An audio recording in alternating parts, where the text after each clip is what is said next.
Okay, Jimmy, I don't know if Jimmy's listening or not. I wish I knew if he was listening or not. But he's an actual cop in real life, so... Is he? That's cool. I know he knows about safety and how to give people orders and stuff like that.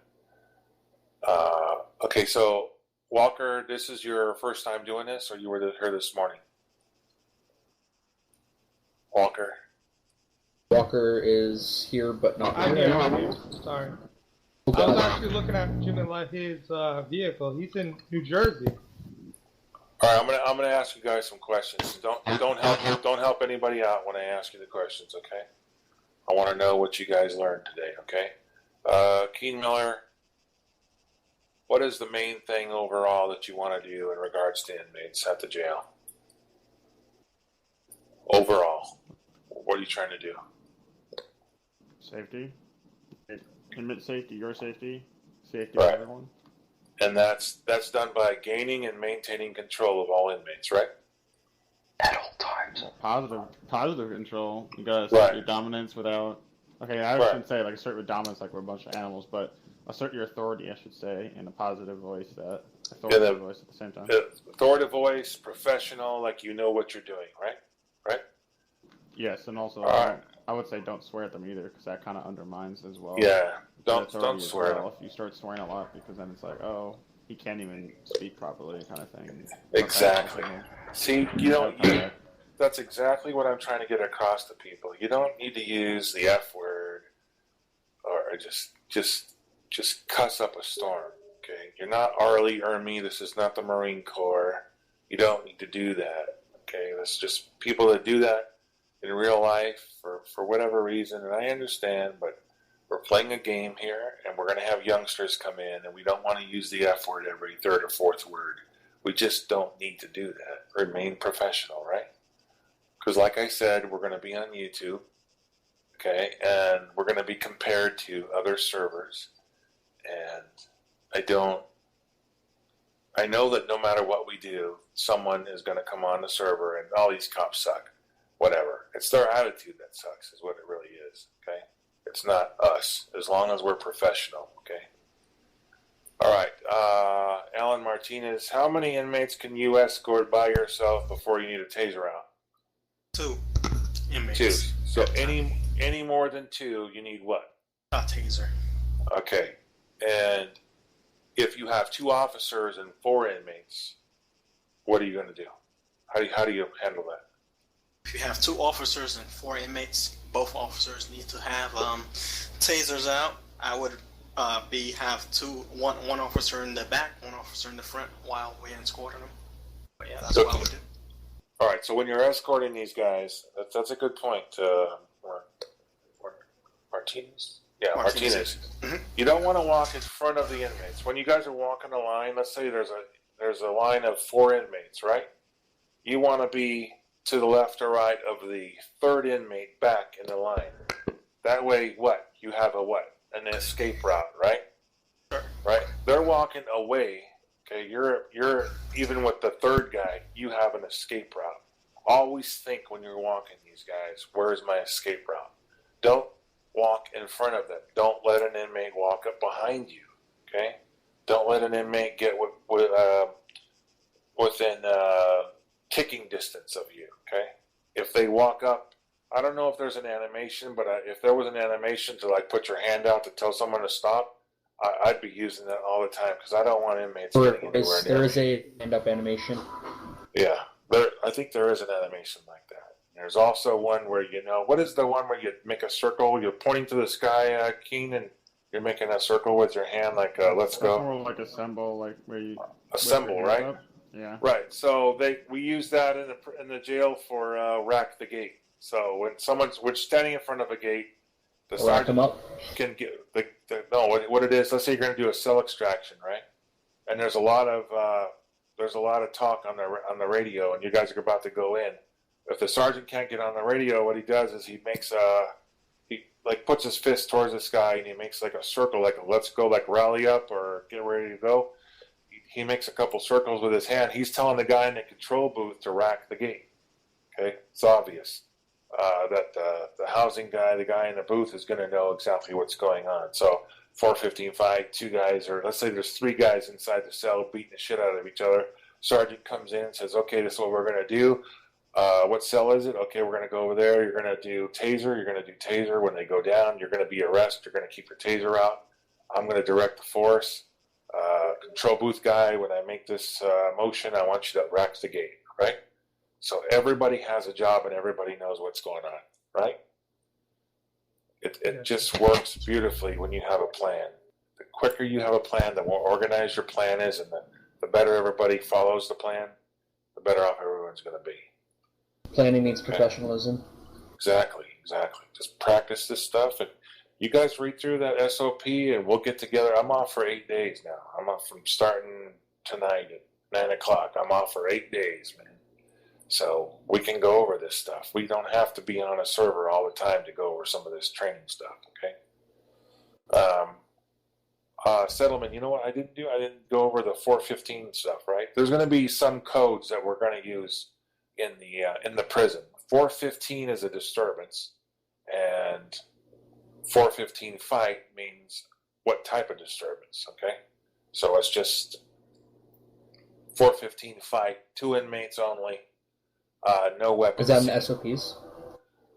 It's going to be. I'm going to put the codes in there. Cool. I'll put the codes in there for reference, okay? They're not going to be penal codes. They're not going to be anything that have to do with patrol. It's just going to be something simple that we can put out. 902R, we need 902R in the day room. That means I need the facility control to call the paramedics, and the guy at facility control says, okay, what do you have? A male, white, 23 years old, 6 foot, 160 pounds. He's got head injury, right side of his skull. He's awake, but very dizzy, disoriented, right? Okay, so he's going to call paramedics and he's going to tell them that, so they know that he has a head injury and they can bring in the proper equipment. So that's how we're going to do that. 902A, which means that someone tried to attempt suicide inside of the prison cell. And that way, if the guy says, okay, I just tried to kill myself, I've cut my wrist. Okay, fine. And you notify facility control, which is the guy at the front desk, and you tell him, we need 902R, Rhea, attempt suicide. You can say that on the radio, or you can say 902A. Go ahead with your question. When we get more popular as far as the prison goes, what if we stagger Alpha and Bravo's daytime? Less issues. We can do that. We can let the A row out. Let's say we let the A row out to go work, and then we bring them back in and we feed them, and then we feed Bravo at the same time we feed Alpha. Then we put Bravo out to work. We can do that. That's not going to be. That's not going to be an issue. It just makes it easier and less incidents, right? Because a guy in Alpha shivs somebody in Bravo. Oh yeah, and we're gonna have drills. We're gonna have stuff. I'm hoping that we can have fires. I'm hoping that we can have drills for man down, unconscious, almost dead. So everybody knows what to do. Everybody stays calm on the radio. We'll have stuff for like hostage situations at the jail. We'll have all kinds of drills. Okay, it's never ending what we can do. So I'm gonna try to make it so it's not boring over there. You guys that aren't really convinced DOC is going to be something you want to do, give it a chance. And if you have a suggestion for something that we can do as an activity over there to keep the boredom to a low, then by all means send me a PM and we can talk about it. Okay? Yeah. It's going to be something good. It's going to be good. This goes for the canine. The canine guys can come over and sniff for drugs, even if they don't find stuff. The canine walking through there. That's the inmate. Yeah, no, it's RP. If you're trying to smuggle drugs in here, we're gonna find them. You know what I mean? Or it changes the day up a little bit. Absolutely. We can go put marijuana in a cell where there's no inmates and just have the dog come over just for the hell of it, just to see if the dog can find it, right? Yeah. I mean, if there was a way to say, let's say an inmate smuggled fruit into a cell, and then he had a bottle of water. We could say, okay, fruit and water make Pruno. If the fruit and water are like mixed, if there was a script, for example, the fruit and water were mixed, and then the fruit and water sat without being disturbed for a certain amount of time, it turned into Pruno, and then Pruno makes you drunk, makes you dizzy. Jailhouse wine. Yeah, jailhouse wine, hooch, rot gut, all that kind of stuff. So, I mean, it's never ending what we can do at the jail, really. And if it gets overcrowded and full, like packed full of people, we're going to say, King, we need another building. Because we've got too many inmates here. We're making arrests. Prison That's why architect, man. if we have the patrol, we have the parole thing. The parole thing kicks in, where a guy that's got half hour left on a 5-hour prison sentence, and he wants to parole out of jail, no problem. Go pay a fine. Somebody comes over and pays your fine for you to parole out. Then you go to parole board, and then if you get approved, actually, if you go to parole board, you get approved. Then you come back to the prison. Somebody pays your fine, and then you get out of prison. So that way, Neat. I want the inmates to understand that they're not going to just go to jail or prison and it's going to be free. Okay, everything's free. We give you food. We house you. We pay for all the people that are working there, and you get off scot-free. I don't think so. If you're earning money in there as an inmate, you should be paying something when you leave. Yeah. So I agree 100% on that. you know what? I mean, I don't know if I added that to my parole thing, but that thing looks pretty good. Actually, I already have an idea. That's a great idea, because then we could also do it as an RP thing, because we have to pay for the officers who are working at the DOC as well. What about a commerce shop? What was that? Like a commerce shop for the inmates to buy, like, a soda or something. Oh, a commissary. Commissary, yeah. Yeah. We could do commissary and have them deliver it. I wish we could have like the mailman guy, or what is it?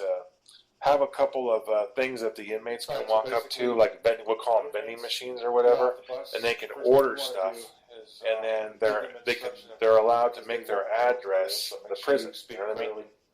Yeah, it'd be wicked. So if they were able to make their address the prison, the guy could show up with like 20 boxes, right?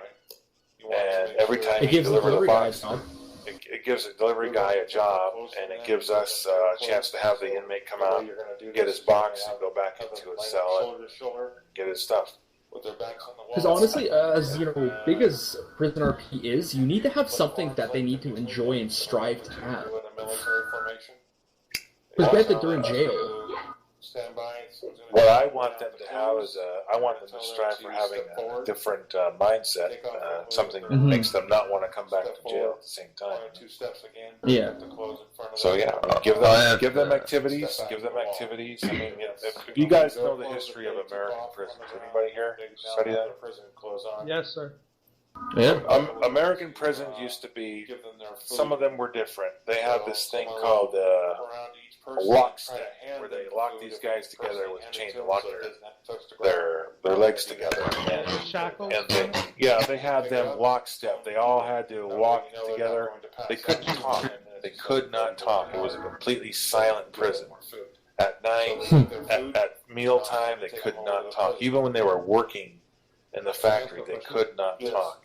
And then you decide, well, you know what, maybe that's too harsh. So they allowed them to start talking, because they figured people that aren't talking aren't really, their mind starts to fade when they're not allowed Give a little, to talk. take a lot. Yeah, so they started, having a little bit of leeway. Some prisons they made their prisons to where they were dorm rooms. Okay, so they had like these, big 12 by 15 rooms with 2 bunks in them, like they were at a university dorm room or something. And that stayed for a while until overcrowding took over. Then they canceled out those. They stopped using those prisons, or they just stopped using that wing where those cells were, or they redesigned the rows and made more cells out of those. So if they don't If do you that, give them activities to do, that means they're not always trying to make shanks to make something to stab another person with. Okay. Okay. If they say no, I'm not eating. The riots that have taken place, I think